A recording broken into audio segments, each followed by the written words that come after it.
Hey, hello, everyone, and thank you for joining us for today's webinar, Mitigating Risk and Driving Efficiency in Your Nonprofit with Finance and IT Collaboration. I'm Christina Mack, Director of Marketing here at Dataprise. Before we dive into today's session, I'm going to go through a few quick housekeeping items. The webinar will run about 45 minutes, and we are recording it. The recording and materials will be sent to you after the webinar. Also, if you have any questions, we are happy to answer them. Feel free to submit any questions you may have at any time throughout the webinar in the questions section, and we will answer them at the end. Now, let me tell you a little bit about Dataprise. Dataprise is the leading strategic IT solutions provider to IT leaders who believe technology should allow you to be the best at what you do. For over 25 years, we have served the nonprofit industry and are especially proud to be named a top managed service provider to nonprofits by Channel E2E. Our nonprofit client base is broad, and our teams have a deep appreciation for what you need to succeed. On the right-hand side, you'll see some of the industry-leading solutions we deliver. Cybersecurity is at the top of the list as we lead with a cyber-first mentality while delivering solutions to our clients. We then layer on additional components to support your organization. From fully managed IT to standalone support services, we have you covered. Now, let me dive in to introduce today's speakers. So on the Dataprise side, we have JP Ruiz. JP is the risk and compliance subject matter expert at Dataprise, as well as a virtual chief information officer for our enterprise clients across a variety of industries. And from Vault Consulting, we have Chris Roch, managing director. Chris is specialized in providing accounting services to the nonprofit community for over 25 years, with a focus on building strong partnerships with the organizations that he serves. He approaches each client's needs individually, as no two organizations are the same, and each require their own unique accounting solution. Chris focuses on building sound financial controls and systems, utilizing software, and his wealth of nonprofit accounting experience to help his clients implement financial policies and protocols that result in accurate and effective financial reporting. And a little bit about Vault. Vault Consulting is the nation's leading accounting, human resources, and research firm for nonprofits and associations. They equip organizations of all types with the financial acumen to thrive, the human resources oversight to drive successful and compliant people practices, and the research-based insights to grow. Thank you both for joining us today. Thank you. Thank you, Christina. So before I pass things off to JP and Chris, I wanted to give a quick overview of today's agenda. We're going to start with how IT and finance responsibilities change as the organization scales up. We'll then cover the areas that IT and finance can best collaborate and how to optimize and secure applications and systems the finance department uses. And then finally, we'll round it off with IT budgeting and strategy. And with that, I'm going to pass the baton over to Chris to get us started. Great. Thank you, Christina. So when we're looking at how IT and finance responsibilities change as an organization scales up, it's a pretty big question. And I could probably go on all day just on this one topic, so we'll keep it limited here. But from a regulatory standpoint, your 990 requirements may change. The smallest organizations that have gross receipts of less than $50,000 are only required to file a 990 postcard. You get a little bit larger. Gross receipts at $200,000, net or assets of less than $500,000, you're looking at a 990 easy. Your existing accounting staff probably file those pretty easily, but you get beyond that, you're filing the full 990. Generally, your auditors or another outsourced accountant will prepare that for you. It is a much more complicated form. And beyond that, you may even have a 990T if your organization expands into unrelated business income. Things are not covered underneath your exempt purpose or advertising, or rental income, those types of things that require a little bit even more expertise. So those are some of the things from the regulatory standpoint that you might get into. And also, if you're federally funded, when you expend beyond $750,000 in a given year, you now have to go through an A133 audit, which actually has its own sets of rules and controls in place that you have to make sure that you're compliant with, or you're going to have findings there that go to your federal funder, which no one wants. So those are some of the things from the regulatory standpoint. But you're also have some other things to consider: your staff size. Throughout the organization, but also in your finance department. As you grow, is your finance department able to keep up with that growth with what you have in place? Do they have the skill sets as you become more complicated? Do you have to outsource some of that? Do you have to hire internally? What's that cost look like? Do your costs start to outgrow that revenue increase? Those types of things have to be considered so to make sure that you have that, the right level of staff in place to handle all of your new needs. Other things to consider are your internal controls. As things get more complex and more complicated, you add staff, you add software applications, you add in new revenue streams from different places. Who's overseeing that? How are you segregating those duties? How are we keeping those financial assets protected from fraud, also from external phishing schemes, those types of things, making sure that we have the proper internal controls in place. So make sure that we're looking at those continuously, not just waiting for auditors to come in and look at those and say, oh, those look like they're okay. We have to live with these controls. We have to be part of these controls daily, weekly, annually, making sure that they are really doing what they're in place for, make sure that we have those policies in place. Other things to consider, as you grow, does the organization have enough liability insurance in place? Are your board members covered? Do you have proper cybersecurity insurance in place? And that's a big topic these days, especially with all the breaches that you hear about and read about, making sure that you are covered from the event that might happen. And then from a financial reporting aspect, you kind of need to talk about, are your current needs being met with what you have? Are there, regulatory items that I might have to fill out now? Do I have to report to a funder, a grantor? Are there new board requirements as your board gets more sophisticated? And ideally, look at that and say, is my system capable of providing these reports, or do we need to look at a new system? Is my staff up to producing these reports? So you're really looking at a lot of those different things from a finance standpoint. We can go on and on and on, but I'm just going to stop it there and turn it over to JP with some of the IT things you might want to consider. So, Chris, you touched upon a number of risks that a company takes on as it grows, right? And so while certainly there are the reporting requirements and financial risks that do increase, all of those do have an IT tie-in, right? And so we're going to talk a little bit more about that in today's webinar, about exactly how finance and IT, they do collaborate and they do work together to address these risks. But especially in terms of nonprofits that are growing rapidly. Obviously, an increase in user size, user count means there's going to be more tracking, right? That's required from the IT team. Access control. What kind of access do we give the right people, and how do we prevent the wrong people from getting access to certain types of data? How do we secure that data? As organizations grow, chances are that their data footprint grows as well, and the amount of sensitive data that can leak presents a very material risk to an organization. So ensuring that there's cybersecurity components, there's tracking that's available to the IT team, and there's tons of solutions out there for this. Even tracking assets like IT assets, and making sure that the right people have the right kinds of IT assets, and that you're ensuring that they're not exiting the environment, or that they're not transferring in between employees or what have you. But there's certainly a lot that we're going to talk about very specifically in the next couple of slides, where I'll demonstrate some solutions that the IT team in your organizations should be able to assist our attendees in today's webinar in establishing technical responses to the increasing financial risk, especially when it comes to things like reporting and dashboards, when it comes to cybersecurity, when it comes to disaster recovery, when it comes to even just reassessing your risk appetite, right, and the creation of a risk register. And most importantly, and this is something that was actually just recently published by, I believe it's a Gartner report, the number one IT risk, or rather the number one IT and financial, like a joint need for nonprofits as they grow, is this desire to integrate their systems, right? And to make it easier to automate wherever possible, right? So, that's fundraising, donor management, CRM systems, and trying to see if there's a way to naturally morph it into a single system, right? So this supports all those types of interactions with constituents, with the fundraising activities, with reporting, and especially, like Chris said, as regulatory reporting requirements increase, you're going to want a single pane of glass, a single one-stop shop for all of this information, so you can report on it easily. So certainly a lot of opportunities for IT and finance to collaborate. So let's talk a little bit about what that looks like in the next slide. So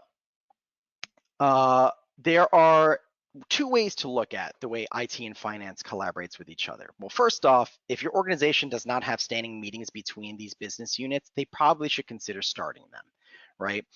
IT isn't just the people that, establish the software and the bookkeeping, right?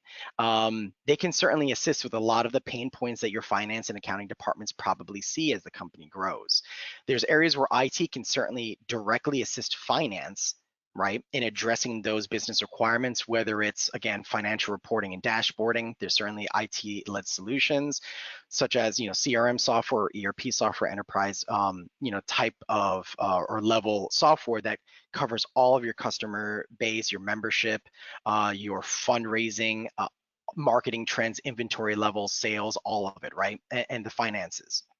And certainly IT can assist finance in locking down some of those financial and more sensitive records, right?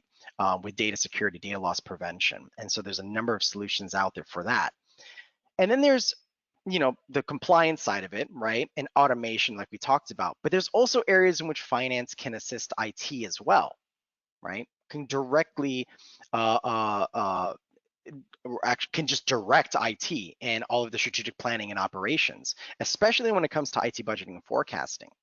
Right. So, I mean, I'm sure that everybody on the call probably has experiences at some point. You give an IT guy, unlimited budget, and they're going to buy the highest tech, coolest things, on the market. But I think we all work with a limited budget, right? And so, how can finance help direct IT in establishing that budget and understanding how much exactly should we spend on something like disaster recovery for our organization, right? What is our risk tolerance from a financial standpoint? What is considered a critical risk when it comes to financial loss, whether it's through theft of funds or fundraising fraud or just reputational damage, which has a material, impact. And so that strategic planning portion is heavily influenced by conversations from the finance team, especially leadership on that team. And so that only can really happen if you have that type of collaborative environment where you have standing meetings between IT and finance explains that, well, this is our targets, this is what our financial risks currently are, this is what we're trying to aim to get for fundraising, these are the kind of reports that we have to provide our constituents, and how can you guys help us out? And likewise, IT, hey, we need to plan for this, we need a budget, this is what the needs are from the rest of the organization, how can we kind of all work together to find where exactly we can pull this from? So Chris, you've seen a lot of this as well, right? And so what are some of your thoughts on projects or ways in which IT and finance can start the collaboration? Sure. And you hit on it early on when you said that there should be regular meetings. Communication is the biggest thing that when you see when you see a system collapse, it's what usually you find in anything is communication stopped. So really, when we're looking at implementing new systems or new software applications, you really need to have both parties, accounting, if it's an accounting application, not just accounting too. If members of other departments are going to be actively using this software, the CRM, their input's valuable as well. So making sure that all parties are talking when they're the initial planning phase of what do we need this system to do? And IT needs to be able to say the system can help us do that, or our back end isn't going to support this. This also means we're going to have to buy this, and this to make this happen. I've seen systems set up where it was IT led, and the people, the departments weren't involved, and finance wasn't involved, and it didn't end well. And I've seen it the other way around as well, where IT was left out. And you can imagine that didn't end very well either. When we're now looking at security measures that are no longer compliant with what our current protocols are, and we need another server for that. So it's really kind of just really walking through all of this together, planning out the costs. What budget do we have? Can we recognize some of this in future years? Is some of this depreciable? The accountants are going to be able to help with that. IT is going to have their laundry list, as JP mentioned, of things that we can probably get in place. But accounting can kind of help us weed through that and say, okay, well, this is a true cost this year. This will be a cost in the future. Maybe we can put this off till next year. We have something in the pipeline that might help fund it. Those types of things. So it's really kind of those conversations you have to have have in mind and in place, and really kind of say, okay, I get what you're saying over there on the IT side, but here are the three most critical components for us right now. How do we make these happen? So it's really just that communication, making sure we're all on the same page and working together to get this product or system, whatever it is that we're talking about, up and running in the most effective and efficient way. And so that benefits the whole organization and helps you move your mission forward. The last thing you want to do is to be saddled with something that doesn't work, cost all that time and effort and money, and now we have to start over. So it's really important to get it right from the start, and that starts with communication. I completely agree, Chris. And one last thought before we move on. So oftentimes in Dataprise, we either supplement or we take over the IT of an organization in which they don't really have an IT presence, right? And sometimes when we do supplement the IT teams with our services, we do see that IT professionals, they're smart, brilliant, very technically focused, but they might not be able to make the financial arguments to board members or strategic leadership to make those decisions within the budget. Say, all right, disaster recovery, for example, if I'm an engineer and I just don't have experience talking ROI, it might be hard for me to explain to senior leadership why it's so important and what the ROI is on, say, new backup servers, or making shadow copies of whatever's in the environment, or implementing thin clients so that you can protect your assets and nobody's accidentally saving PCI information on their desktop. And so when you have an engineer put in front of the board and they haven't talked to finance at all and they haven't done an ROI analysis and whatnot, it might just sound like, oh, this is a really cool, neat gadget that we might want to get, but senior leadership might not have enough information to make those informed decisions. Well, okay, this is actually a priority for us because it greatly reduces the risk versus, oh, this seems like a nice to have, right? And so having the IT team work with the finance teams can help characterize that business case for when it's prepared for senior leadership. All right, so let's talk a little bit about financial reporting. Chris, I know you have a lot to say about this. Just a little, this is sort of the end product. This is what we produce on a month-to-month basis that you see. It's the culmination of all the hard work that goes into, the month or the year from your accounting staff. So we'll start with just financial reporting. It's an area that, some organizations love it, some organizations hate it, but you don't have to, you should be able to love it. And a lot of times, what you get out of the system is, based on what you're thinking about. Have we talked about what the report should look like? Should we talk about what we're trying to convey with this financial statement? So a lot of times people just say, it's just fine. We just need net income and we'll track some variances here and there. But this is really your opportunity to tell a story about what your organization does through your financial statements. So it's really important that you're talking from whether you're the finance staff or you're the department heads or the CEO, the CFO, that there's some communication about what your financial statements should look like. It's the accountant's job to make sure that what is presented is fair and accurate, hopefully timely, and that you're getting the information across that you need to. But it's really the organization's responsibility to say, here's what we want these financial statements to tell our board, our members, our donors when we release these. So first and foremost, your financial statement should be easy to read. We've all probably seen financial statements that come across your desk that are just tiny and impossible to read, and they don't tell you much other than, here's a bunch of lines and you get lost in them. So now you're focusing probably on the wrong things because now you can see every single detail. You don't ever want to tell your accountant, just prepare me in an income statement, because you're probably going to get every single line item of revenue and expense versus maybe the budget and the variance, and it's just too much. It's overwhelming. So you really want to talk about what you're trying to get out of this. Let's focus on, is it departmentalized? Is it, let's focus on the key areas and have some other things broken out. How do we want to present this so that it's easily digestible, but still tells us how our organization is doing? You also don't want to get too broad where you can't tell anything about what your department is doing. So there's probably a need for more than just one set of financial statements. From a department head standpoint, you might need to see more of that detail, but you only need to see your department. You don't need to see the rest of the organization. So we need to be able to break that out. For your CEO level, you might need a very high level summarized information that you can easily digest. Yes, we're doing good here, maybe not so good here. Where do we need to focus? Let me call a meeting on that.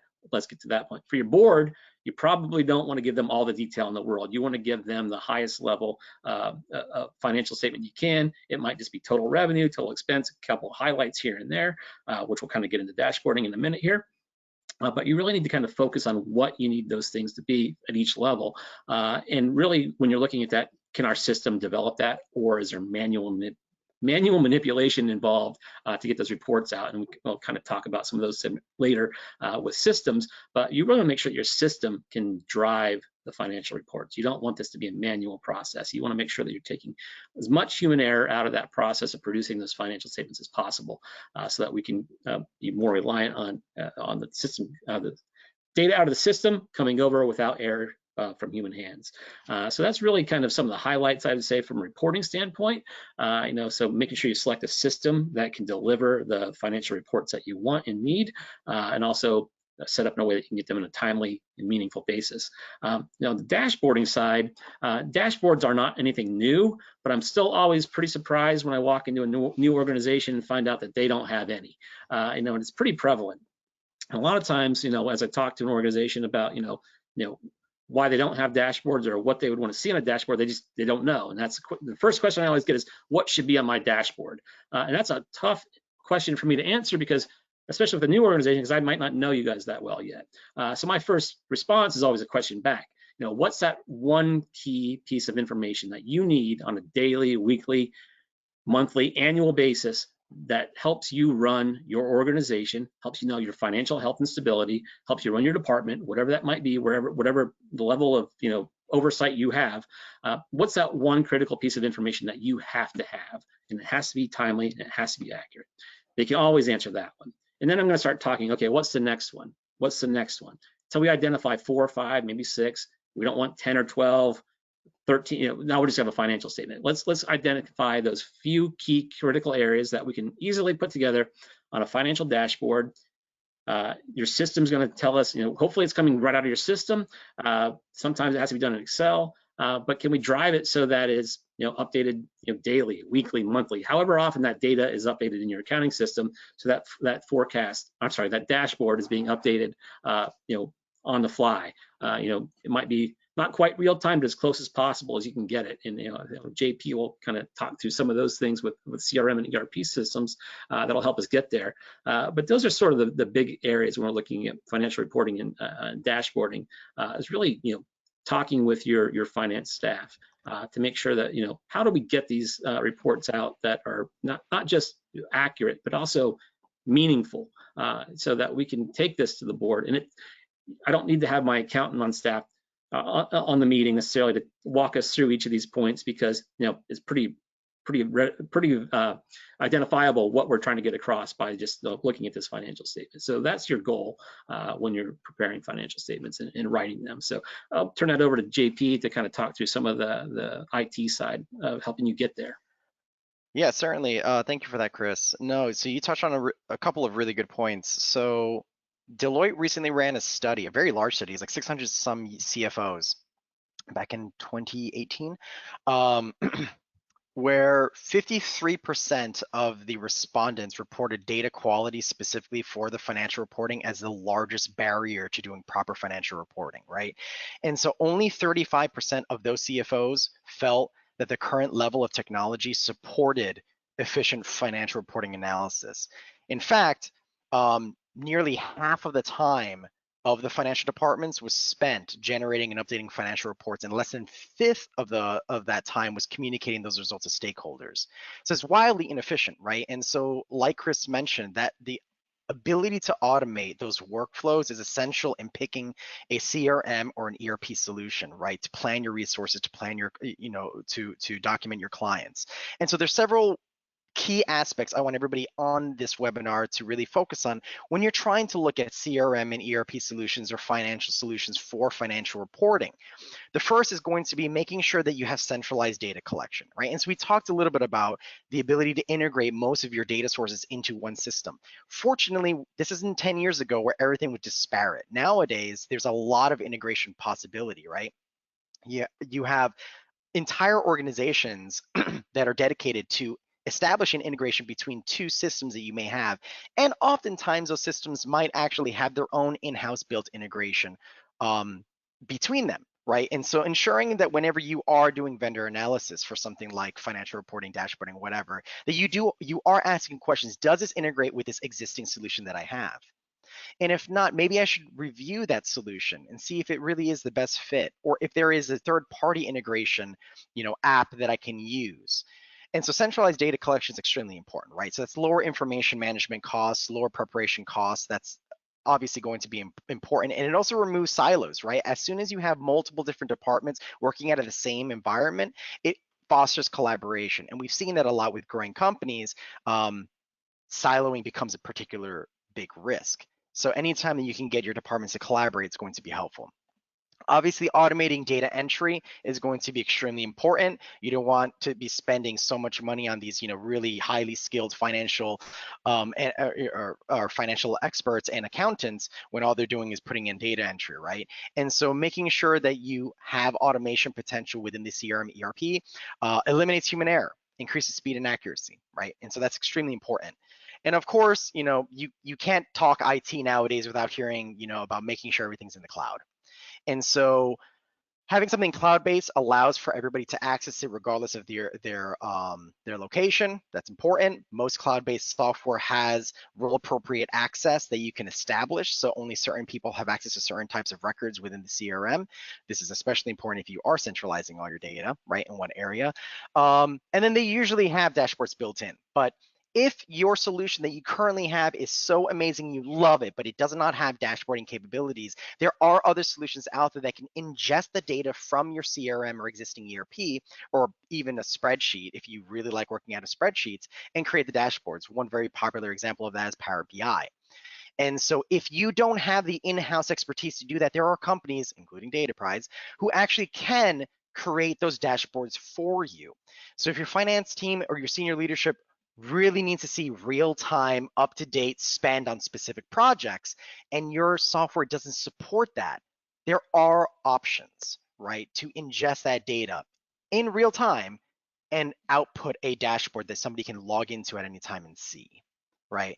And so, of course, other aspects I would really consider when you're looking at CRM and ERP software, obviously any type of procurement analytics, so anything involving your KPIs that a lot of these software do allow you to establish KPIs and metrics, and they'll alert you when something is outside of the spend target, or there are new opportunities for strategic spending, or there's specific membership risk. And so allowing you to set those thresholds and create alerts allows you to do more powerful intuitive procurement analytics. And then, the last part that I would really mention, putting on my cybersecurity hat, is just business continuity, right? Making sure that whatever CRM or solution that you use to house all this data, that it's backed up, that it's managed by a company of reputable, disaster recovery, business continuity, that they have multiple data centers, that they house your data maybe geosegregated, so that even if one site goes down or your area goes down, that data isn't housed in your area, and so you can still access it, remotely, because it's just happens to be somewhere else. There's certainly a lot I can talk about when it comes to disaster recovery and business continuity, and that's for another webinar, but certainly have that discussion with those vendors. Talk to them about, well, how do you secure my data? How exactly do you handle business continuity? What happens if you go down? What kind of SLAs should I, as a company, should expect in the contract if you guys were to go down?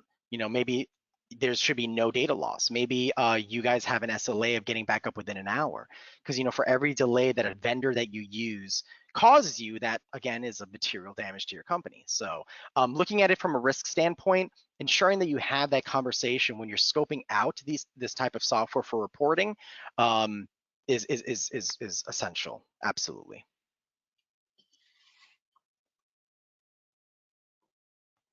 All right, so next we're going to talk about automation. All right. So Chris, talk to us about some opportunities for automation that you constantly see with your clients. I'm sure there's a lot. Absolutely, and I'm sure that everyone on this call can think of about 10 or 12 different things in their normal daily lives with accounting in their business about I wish this was automated.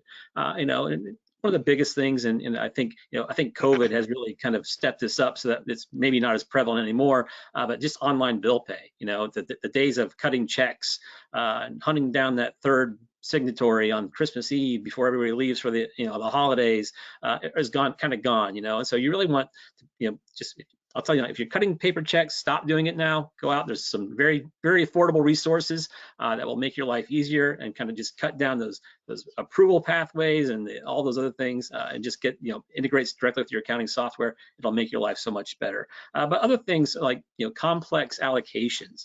A lot of times, just an accountant loves Excel. And we'll do anything in Excel, and we'll take as much time as we need to make sure that it's right and accurate.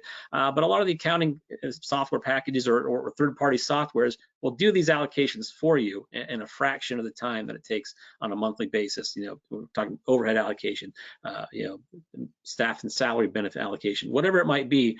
Some of your organizations probably have some pretty complex allocations across programs, funding, that type of thing that are being done on a monthly basis, take hours and hours on end. That can be done in about 15 minutes by adding, some of these packages onto your existing software, or by finding a third-party provider to do it for you. And it takes that human error element out of it as well. Some of the employee expense tracking softwares that are out there are phenomenal. You don't have to worry about your staff coming back from travel and having all those paper receipts with them anymore. And they've lost them in some way along. They take a picture and they upload it and it's there. They can also get reimbursed almost in real time, as opposed to waiting for the next payroll or the next check cycle, whatever that might be. So just a lot of different areas where you can look to software to make some of this integration possible. In automating these processes really becomes a pretty integral part, because time is value and time is money for a lot of organizations. And the more time that you can have your staff not spending on these, is time that they can be doing things, critical evaluation, more variance analysis, more looking forward, for future forecasting, things that are very, very valuable to the organization, as opposed to some of those more mundane data entry type of tasks that a lot of times the accountants get bogged down in, and it really holds up your organization's financial statements, holds up the information. You're now dependent on someone keying that information in versus it coming in directly from a CRM. One, data integrity again is it comes into mind, but also now maybe we're getting that in daily as opposed to weekly. Now I can look at a dashboard on a daily basis as opposed to waiting to the end of the week, end of the month, mid-month, whatever it is. The more accurate and timely that financial information is for you, the more quickly you can make financial decisions based on that, especially when you can rely on that data. We're not having to wait for that hasn't gone through that process yet, and it hasn't gone, these things are actually happening in the background, being checked. It's always important to check those things and make sure that they are happening the way you expect them to. But it really kind of takes some of that, out of human hands, and lets us focus on some bigger picture. I'm certain you can think of many more areas, but those are some of the big ones that are kind of prevalent right now. And I'm going to turn it over to JP to kind of talk about some of the things that your organization might do to be proactive in looking at this. Certainly, yeah. And so when you're looking at solutions in general, right, whether it's to assist with accounting and the accounting processes that you mentioned, right, and that could be mobile accounting apps, that could be, maybe you're looking into digital currencies, maybe you're looking into cloud computing accounting software, right? One of the terms I would look for besides automation is I look for RPA. And so RPA is robotic process automation. And robotic process automation is something we're seeing, especially in the last several years, becoming integrated into most major software that tries to facilitate, repetitive and rule-based tasks, right? And so certainly we see it in large CRMs. Salesforce has been really pushing forward on RPA with their systems. We certainly see it in a lot of ERPs. We do see it in a lot of fintech, just in general, right? So all your, most major financial tech applications that are out now have some measure of RPA in it. And so when you're having those conversations and trying to decide, all right, well, maybe it's my time to start being a little bit more proactive and identifying, what solutions are out there and what my needs are. First step is requirement solicitation, right? And so getting your business unit leaders in a room, or especially on the IT side, and having them collect requirements from the different business units, from accounting, from finance, and also from other areas of the organization is pretty important. And so we usually like to characterize that question as, if you could have a magic wand and you can wave it and some process becomes automated, what would it look like? And oftentimes people think that something can't be automated because there's too many rules, there's too many exceptions, there's too many, it just requires human intervention. But oftentimes that might not actually be the case, and all this stuff can be coded in. And so that's the whole idea behind robotic process automation, is trying to basically use rule-based logic to automate an entire process. And that could be anything from, day-to-day data entry, like Chris mentioned, but it can also be, the underwriting tasks for an insurance claim. It could be the approval processes, and it automates the emails that go back and forth for an extensive approval process for a project, right? And so ensuring that whatever solution you do work with, or trying to identify, that you collect those requirements first is extremely important, because those requirements are what you provide a vendor. And the vendor takes that and turns them into user stories. And then they can talk to you about, all right, well, this is why my solution can specifically help automate X, Y, and Z, right? And so certainly there are, and so I mentioned, for example, like cloud fund accounting software. So Sage Intacct is a very good example. That's very, very popular accounting software that a lot of organizations that I work with use. And so what are some of the ways that they do it? They automate the tracking and reporting of outcomes, performance metrics. They have real-time visibility for high-level KPIs, like we mentioned in our last slide on reporting. But when it comes to automation, right? Again, this is all automated. They're built with open API, so anytime there is a specific need, it's pretty easy to integrate with another solution. And so automation is extremely important. We're seeing most of, at least on Dataprize's side, most of our requests that come in from potential clients that would like to do business with Dataprize, one of their major focuses is on automation. So if you're not actively focusing on it now, guarantee your competitors are, because it really reduces the operational cost of the organization, right? And it frees up bandwidth of your key opinion leaders and SMEs in the organization to actually do what they're really good at. So being proactive, collecting those requirements, creating a request or an RFP, right? Or shooting out those requirements to a bunch of different vendors. Hey, look, not just I'm interested in your software. I'm interested in your software, and this is what we want automated.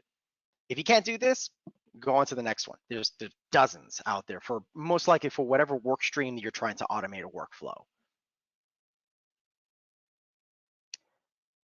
All right, so we talked a lot about financial reporting, talked a lot about automation. Next is a big one, is data security and compliance. So we talked a little bit about compliance earlier and how some of your compliance requirements do increase as your organization grows.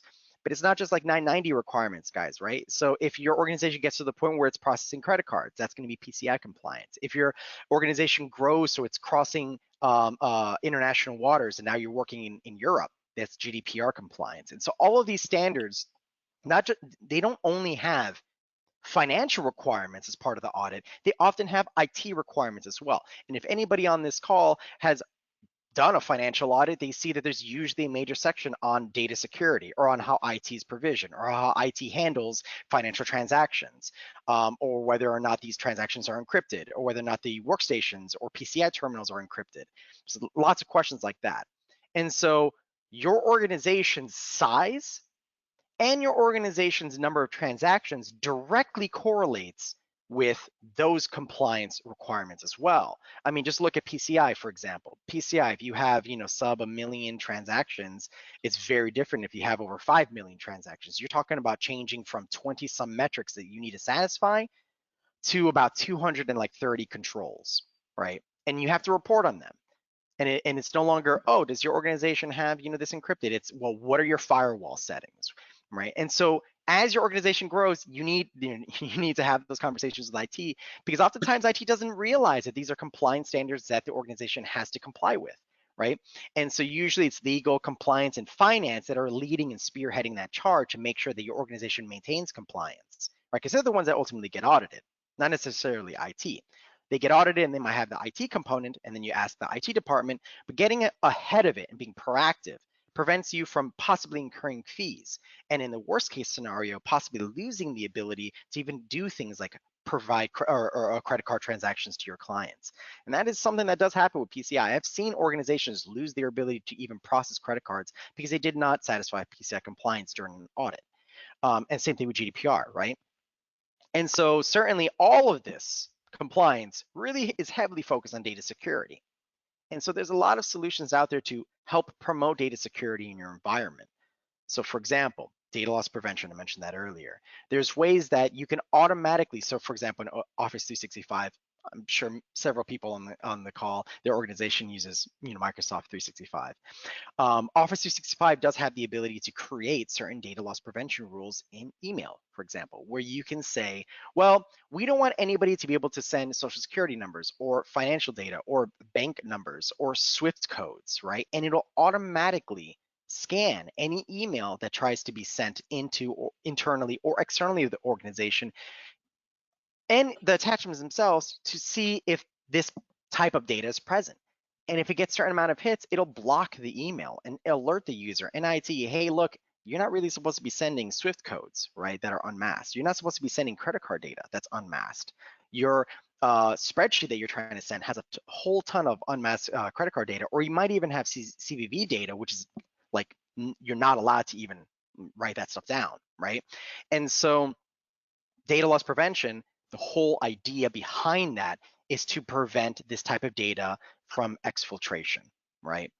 And we're not just talking about accidental exfiltration here, guys. We're talking about also in actual intrusion events. And so we've seen an explosion of intrusion events ever since the whole COVID pandemic. It's been a major problem. It got so bad that the White House had to even make that whole declaration of like cybersecurity, right, for organizations. And they even talked specific to nonprofits, right? Nonprofits account for like 60% of the targets of major like financial fraud. And so ensuring that you have cybersecurity built in, right, and that you have encryption built in, or you have auditing built in of your environment, that you have data security in the sense that all of that sensitive data is centralized one place. IT knows where it is. They have security layers on top of it. They audit who enters and who leaves, whether or not there's a connection coming from a weird country that you don't do business in, and nobody's on vacation there. All of these are data security considerations that the IT team could help your finance team in addressing, right, and reducing that risk. And so this is extremely important. I can't tell you how many times DataPrize gets a client or a potential client that comes to our door knocking, it's like, hey, look, we just had this breach. We need help with forensics. We need help with securing this so it doesn't happen again, right? And you don't want to be in the position where you're reactive like that. You want to be in a position where you're proactive. And again, like we mentioned earlier, that starts with the conversation, right? And understanding what your risks are, right? Financial risk isn't just we're not meeting revenue targets. It's also how do we prevent this person from hacking our system or fooling a senior leader into wiring over hundreds of thousands of dollars, right? And IT can help inform that. And there's tons of solutions out there for this. So again, definitely talk about, have that collaboration, talk about this in your meetings. Certainly, like you mentioned, Chris, compliance requirements, they do grow. Data security, that does grow. I'm sure you've also seen risks around this umbrella when you've worked with your clients. Can you provide some examples? What have you seen? Sure. This is an area again where it's just been exploding recently, and it's when you're considering a potential breach, it shouldn't be a matter of if, it should be a matter of when you're thinking about these about this.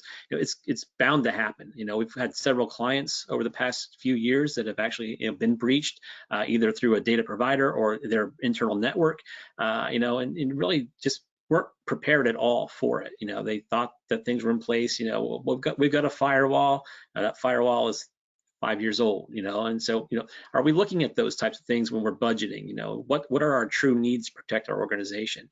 And so when you're looking at those, the ones I've seen, just from the fallout, generally they've been down, 3 to 6 months, unable to access their data, unable to, do the work that they need to do. They've actually to spend tens of thousands of dollars to get their data back to where it was, and then on top of that, getting to where they need to be in terms of preventing future breaches. It really puts their member information at risk, their donor information at risk. So not only is it a financial hit, but now you're actually, now you've lost the trust of your members and your donors. So is that really something you can afford when you're looking at, some of the preventative maintenance that goes into this? So it really needs to be part of your ongoing future budgeting process when you're thinking about that, and when you're considering, what is our overall risk for the organization? And you also have to look at, each one of your employees, as a potential breach point.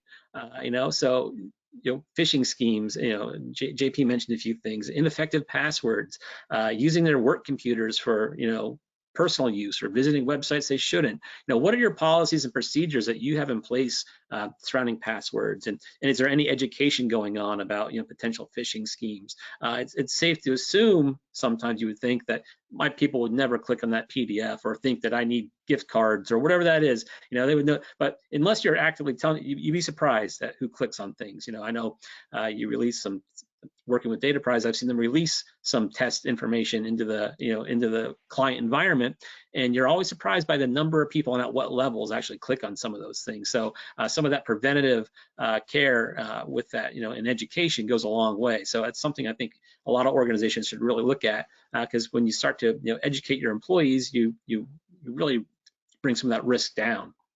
But yeah, I can't get into too many different topics here on what's gone on, but all I know is it's really expensive. It's really disruptive, and your reputational hit is something that you really don't want to go through.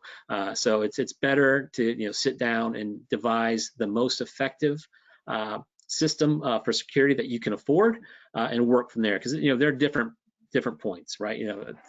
Premium end, the low end, you don't want to be at the lowest end, but there's going to be some level of security that you can afford to purchase. It's going to put you in better standing than where you are currently. So you got to start thinking about this as part of the operational costs and day-to-day business. It really has to be something that's factored in with your annual budgeting moving forward. It's just so important these days, not just for yourself, but like I said, for your members, your board members, their reputations at risk as well. So you gotta make sure you're protecting all parties involved. So that's really the kind of the biggest takeaway, I would say, from the finance side and just your organizational side. That I think is really important to get across. All right, so talking a little bit about finance applications and systems. So, keeping in mind time, we actually did talk a little bit about this already. The main takeaway here, though, is that, again, there are a number of different fintech options out there. And if you're not actively looking for them, you don't know what's best in field or what's new. My biggest recommendation for everybody on the call today is to look up fintech newsletters, right? And so they usually do offer trend analysis and new solutions that are coming out for nonprofits, for small organizations, for larger organizations, enterprise clients, and whatnot. And so they show what is the latest and greatest, right, in financial technology. And so one major one that we're seeing a lot of, again, is cloud computing, right? We do see a lot of machine learning. We see a lot of robotic process automation, like I mentioned before. Invoice payment, payroll automation is a big one as well that we are, at least DataPrize gets asked to assist with rolling out often. And then, of course, mobile presence, right? Making sure that you have apps available for your finance and accounting team to be able to do their work, maybe from their phone or from an iPad or from just a work from home environment. Extremely important. Most of the ROI for this really comes down to automation and giving your staff the ability to do things that they normally would be a manual process. And we'll talk a little bit about budgeting and forecasting in the next slide and how you calculate ROI for this for business case analysis. But really, when the idea here, though, is that there are a number of financial applications and systems that are out there that you might not be aware of, right? And so there's a whole host of fintech newsletters and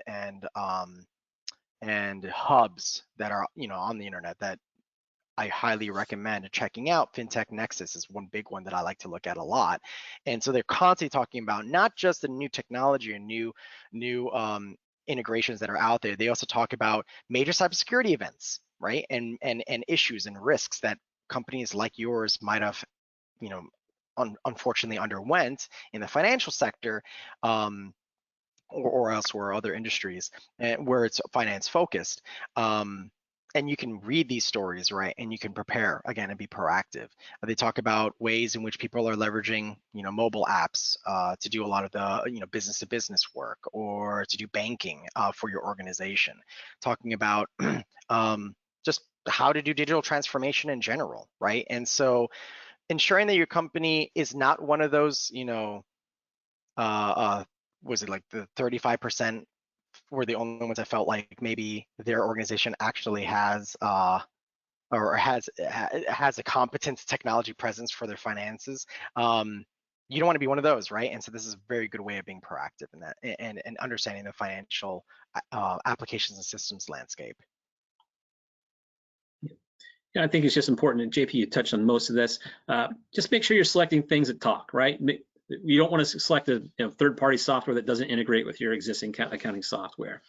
So there's so many different products out there that will integrate with, most likely with your system. Just make sure you select one that does something that's an enhancement, something that your system doesn't currently do, does a little bit better, and just make sure it'll overall life easier when you're selecting. You don't want to select something that's going to make it even more burden, more data entry. You want to make sure they talk.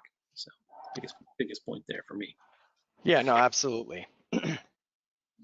So Chris, talk to us a little bit about budgeting and forecasting. I mean, on the finance side, you guys are the ones that hold the keys to the kingdom, right? And so IT oftentimes, actually, just from my experience, and also most of the reports that I've seen and surveys, IT usually feels like there's underspend in IT. So what have you seen in terms of organizations increasing, their costs increasing, and how can the IT budgeting forecasting, how is that characterized by it? Yeah.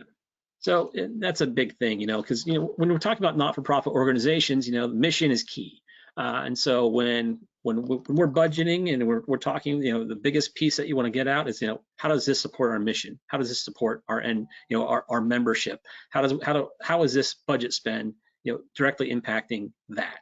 In IT and a lot of times accounting and some of the other organizational overhead costs get pushed to the back burner. We'll get to those when we can, which is usually never.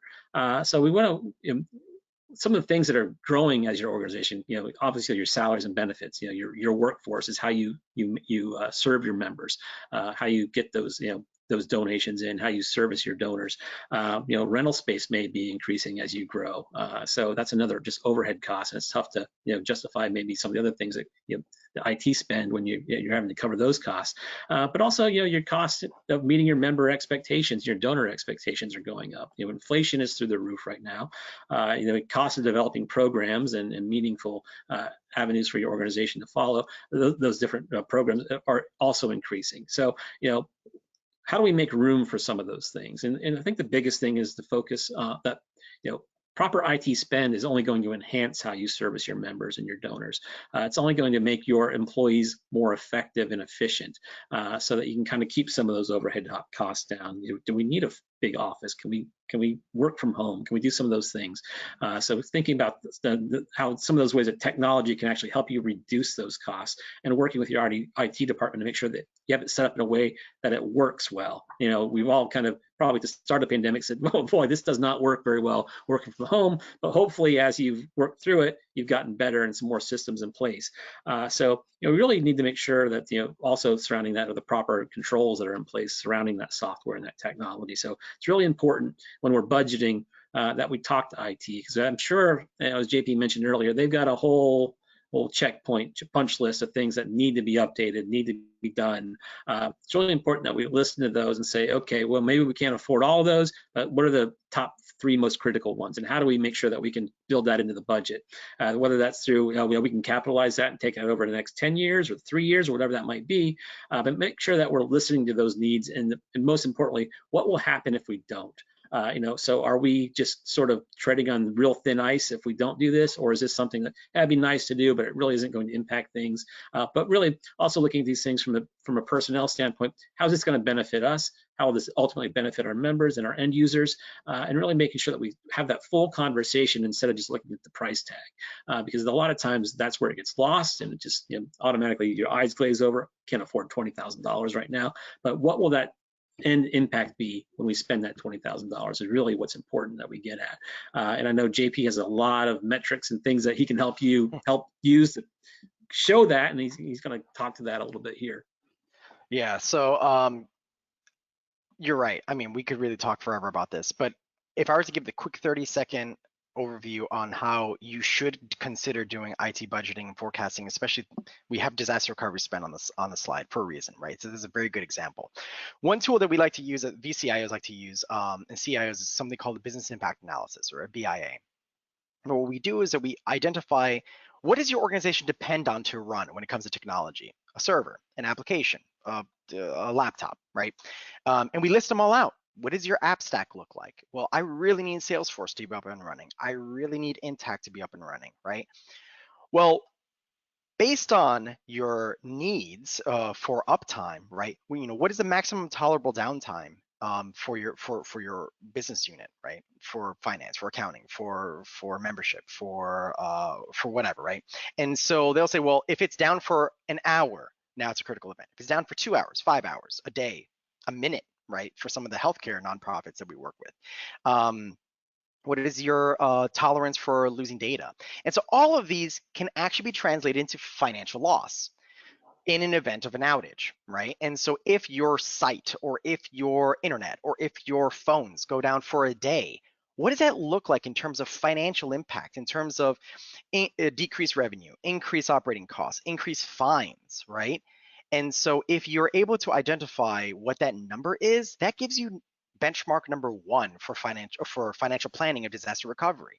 So if you know, for example, that if you spend, Chris, you said $20,000, and the $20,000 will prevent a potential, or it lowers the outage risk from like maybe being out for an hour to like 10 minutes, maybe that 15 minutes is your ROI, right? Because you do the analysis, and in 15 minutes you lose X amount of money, right? And so over time, a certain amount of these outages that you prevent in a year, there's your ROI. And when you tell, a board of directors or senior leadership, hey, look, I need $20,000, but one instance of an outage on your Salesforce or on your O365 environment or whatnot shows $120,000 loss, now all of a sudden it's a little bit of an easier pill to swallow.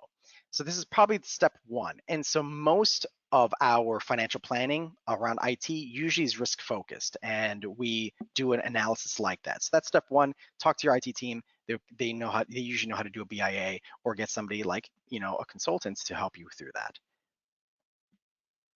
All right, so we're almost done wrapping up. So our last topic for today, and Chris, what are our thoughts on strategic planning around nonprofit growth?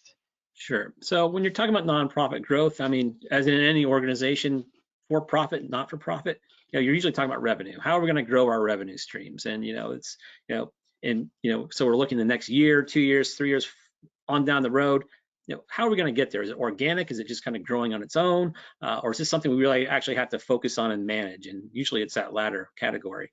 So one, you have to look about, what is our anticipated revenue growth, and is that sustainable? How long can we keep that up? What's the cost of doing that in man hours and time and staff? Is there technology that can help us do that? And then how are we going to achieve that growth? Are we looking at just regular dues increases? Are we looking at actually actively seeking new members or donors? And if that's your path, how are you managing that pipeline? Do you have a software system in place? Is your CRM system capable of managing those leads and those connections and the types of things that are going to help you actively, see where we are in that process? Or are we going to be developing a whole new revenue stream? And what are the associated costs with that? What's that ROI on that? What are the man hours to get that up and running? How long do we think this will take before it starts to bear fruit? Those types of things. And so one of the key components with any of this is you got to talk about we're going to grow in complexity here, or more transactions or more coming in. And are we staffed appropriately from the start? Are our systems up to speed? Are they going to be able to handle this, increased revenue or tracking, whatever it is that we need to do? Or are we going to be behind the whole time if we don't start to address these things beforehand? So, sometimes you find yourself in growth and you have no control over it. It just kind of happened, a big boom happened, and now you're kind of reeling. But if you're planning on growth, my takeaway here would be, let's plan for being ahead of that curve. So that we can handle it. So our systems are set up to be able to take that on as our employees, so that we can be ahead of that curve, so that we're not constantly reacting to it. We've been proactive. We've got the systems in place. We know how we want to go in. We know how we want to extract that information, and so we're just ahead of that. There's always going to be something unexpected, but the better prepared you are from the start, the better the end result is going to be. And I'll kind of keep it short here because we are running low on time here. So I'll turn it over to JP with his thoughts on the IT. One last thought. Yeah, so one last thought, guys. We've talked all day about IT reducing risk and cost and automation and everything else, and disaster recovery and preventing people from infiltrating your network. But we haven't really talked too much about how IT actually directly can inform revenue. And there's many ways in which it can, right? And so we have organizations that, for example, set up automated bots on the website, that can help capture new members. We have technology solutions that help track clicks within a website, right? I'm sure marketing and anybody representing marketing on this call knows about that, but there are solutions that really do that in a really great way. And so you can identify, you know, better targets for marketing and better ways to reach out to potential members. And so certainly, you know, maybe having a conversation with IT about that might help. So I don't know if we have time for any questions. Christina, do we get any questions? Yeah, one question to round us out is, where do I begin? I don't necessarily have all of the internal resources to start off strong. So what are my options? It's a good one. Chris, thoughts? Yeah, I think we kind of touched on it a little bit throughout, is, you know, really kind of sitting down and having those conversations. You know, let's pick the one or two highest priority items and let's address it there. And let's see what that impact will be on the organization, and make sure that, you know, the money we spend is going to be the most impactful across the whole organization. So I think that's, from my standpoint, that'd be the first place to start. Yeah, certainly. For me as a VCO, I take a risk-based approach. What are your biggest risks? Identify the risks in your environment, identify your financial risks, and go down them line by line. And that's the kind of conversation you want to have with senior leadership, and that's the kind of conversation you want to have with IT. How big is this risk for us? Is it super critical? Let's start controlling it. IT, how can we control this? You know, and that could be, you know, the risk of not meeting revenue targets. And so the control for that is different revenue streams. Or it could be something more complicated like theft of funds. And how do we prevent theft of funds? How do we track that? So taking a risk-based approach is probably the first step for me. Risk framework, create a risk register. What are your risks? Great, well, that is the end of our session. Thank you so much, JP and Chris, for joining us today. And thank you for those that were able to join us on the call. Have a great rest of your day. Great, thank you so much, Christina. Thank you. Appreciate Everybody. it.